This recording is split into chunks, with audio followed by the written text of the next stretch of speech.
Ya, Assalamualaikum warahmatullahi wabarakatuh. Hari ini saya Novan, NPM 1831127006410. Hari ini saya akan menjawab pertanyaan UAS Komdat. Soal pertama yaitu jelaskan tentang TCP/IP. Oke.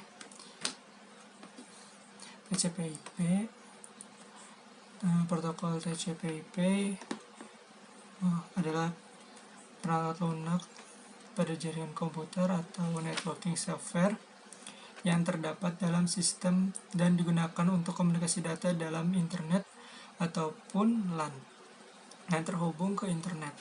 Fungsi dari TCP/IP sendiri yang pertama, melakukan pengiriman file yang terenskripsi, melakukan remote login pada komputer lain walaupun pada jarak jauh sekalipun, mengirim dan menerima komputer mailing, melakukan fitur network file system yang digunakan untuk sharing file seakan berkas tersebut merupakan milik pribadi pada komputernya. Lalu melakukan remote execution, yaitu perintah massal untuk menjalankan produk yang sama pada semua komputer yang tergabung dalam jaringan. Dan yang terakhir, melakukan fitur mail server. TCP/IP memiliki beberapa karakteristik. Yang pertama itu dapat berdiri sendiri tanpa harus dipasang pada perangkat kelas jaringan apapun, yang memungkinkan protokol ini bisa bergabung dengan banyak jaringan komputer. TCP/IP dapat dijalankan secara virtual melalui berbagai media fisik transmisi data saluran dial-up ataupun internet. Dapat dijadikan alamat umum, merupakan sebuah protokol standar yang gratis, terbuka, dan dikembangkan terpisah dari perangkat kelas komputer. Selanjutnya, kelebihan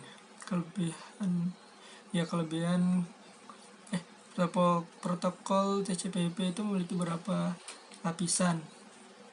Yang pertama itu ada application layer atau lapisan aplikasi, yang dimana lapisan yang paling dasar dari sebuah protokol TCP/IP dan memiliki kontak langsung ke pengguna. Yang kedua itu lapisan transport atau transport layer. Lapisan transport itu berfungsi untuk menjembatani transportasi pemindahan data antar komputer. Terus transport itu lapisan network, lapisan jaringan atau network layer.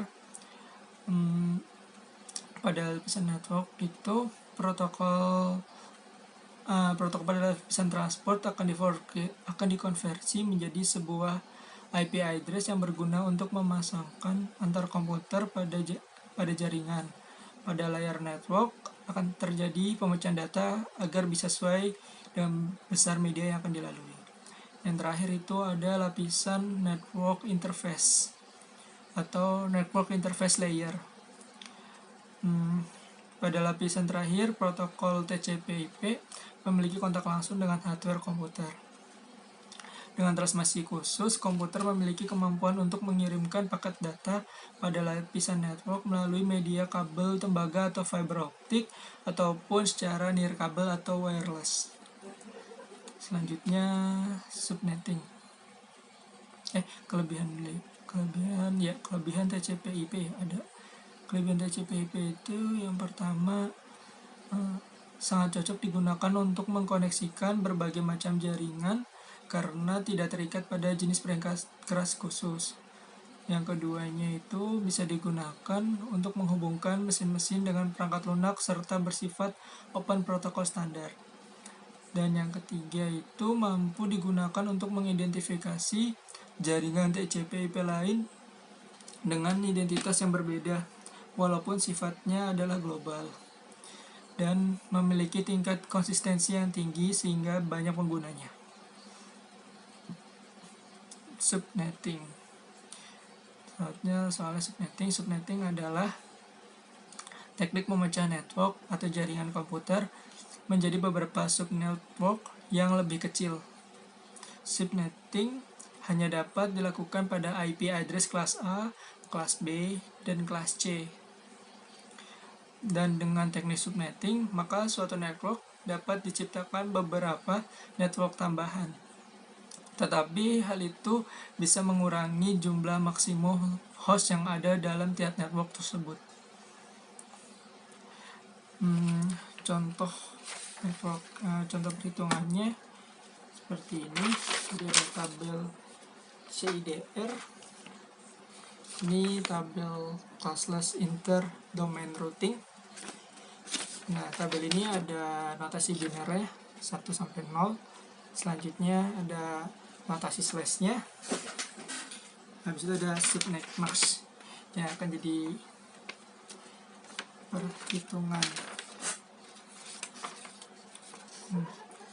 Semisal kelas C ini IP-nya 192.168.100.025. Nah, untuk di tabel CIDR ini untuk notasi 8/8-15 itu untuk kelas A. Dia ini ada 30 slash dari 8 sampai 32 sampai 30. Terus notasi 16/25 itu untuk kelas A dan B. Lalu notasi 24/24 itu untuk kelas A, B, C gitu. Nah, untuk perhitungannya kayak misalnya tadi ini kelas C ini, yang pertama dicari itu biasanya berapa subnet yang bisa dibentuk. Berapa subnet bisa dibentuk itu rumusnya itu X pangkat 2, yang dimana X itu biner terakhir. Biner 1 yang ada di, kalau kelas C itu ngambilnya oktet terakhir, oktet dari notasi biner terakhir. Jadi kan notasi biner itu ada 4, dan setiap notasi biner itu 8 digit itu 8 digit. Nah, ini notasi biner yang keempat, oktet yang keempat yang bisa diambil untuk kelas C.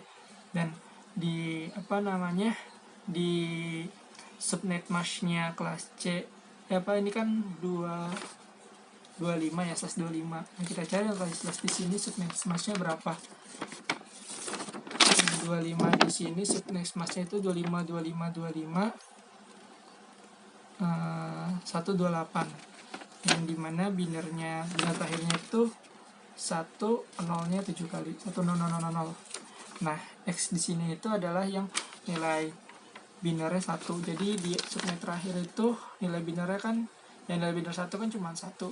Jadi rumus yang untuk mencari ini berapa subnet yang bisa dibentuk, yaitu 2 pangkat X, yaitu jadi 2 pangkat biner 1 yang ada di oktet terakhirnya subnet mask-nya itu. Jadi 2 pangkat 1 jadi 2. Jadi ntar subnet yang bisa dibuat itu cuma 2 gitu. Nah, setelah itu jumlah host tiap subnetnya. Nah, jumlah host tiap subnetnya itu rumusnya itu 2 pangkat Y min 2. Y itu apa? Y itu adalah nilai 0 di biner terakhirnya. Tetap, jadi kalau untuk kelas Y itu pakai oktet terakhir. Nah, nilai 0 di biner oktet terakhirnya itu tadi kan binernya oktet terakhir itu binernya kan 1, 0-nya 7 kali. Jadi nilai Y-nya itu yang ini 0-nya 7. Jadi ada 7. Jadi 2 pangkat 7 min 2. 2 pangkat 7 min 2 itu sebentar.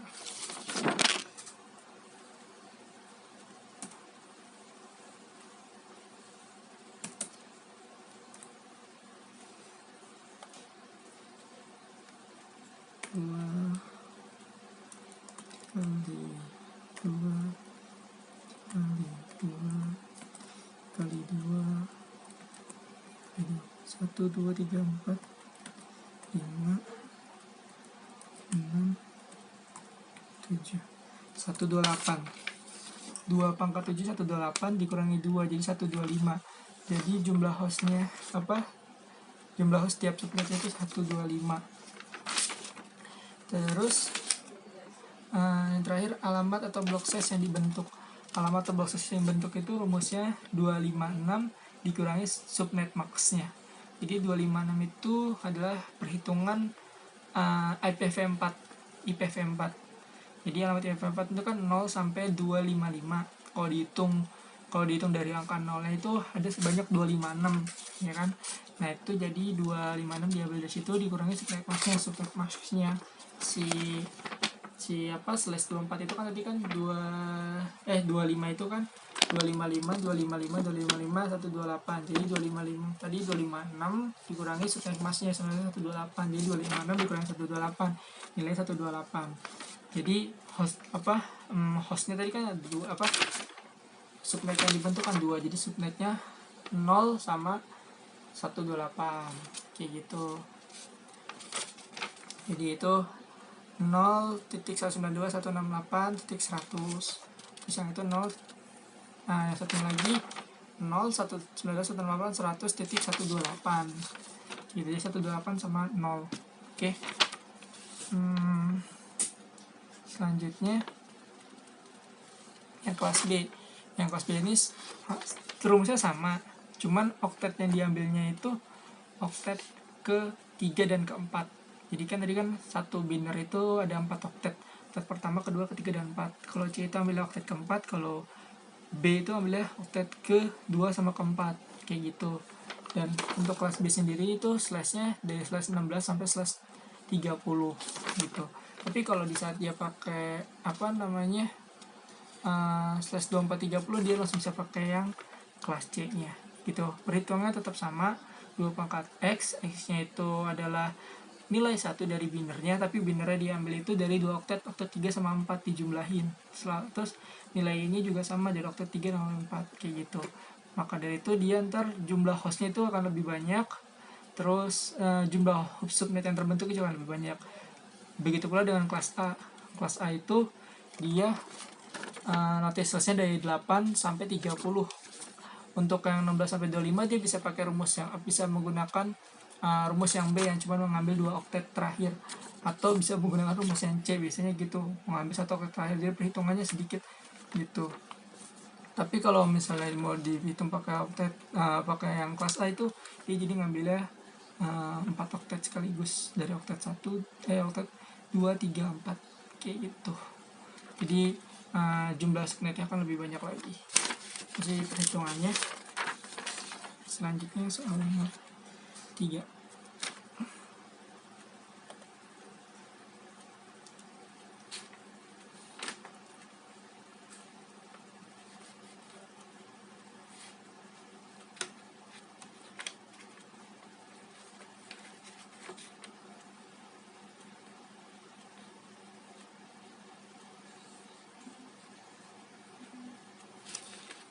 Nomor 3.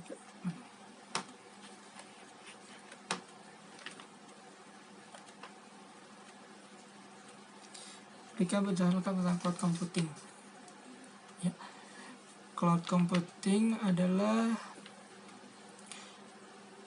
sebuah proses cloud computing.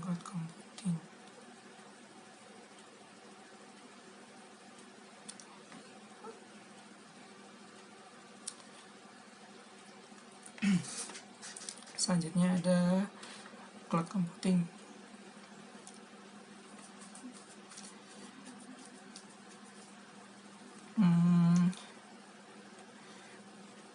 Cloud computing adalah sebuah proses untuk suatu proses penggunaan daya komputasi melalui jaringan internet yang memiliki fungsi agar dapat menjalankan program melalui komputer yang telah terkoneksi satu sama lain pada waktu yang sama.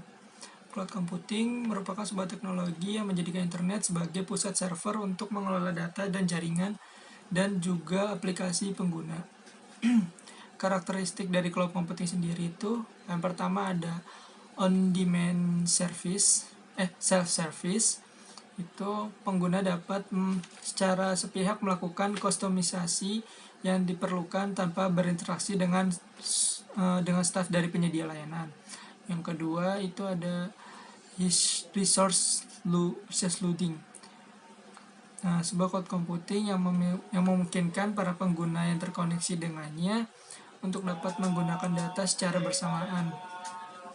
Selanjutnya yang ketiga itu ada Rapid elasticity. Kalau ini itu sebuah karakteristik cloud computing yang bisa digunakan untuk mengubah kapasitas dari suatu data. Yang keempat, resource service.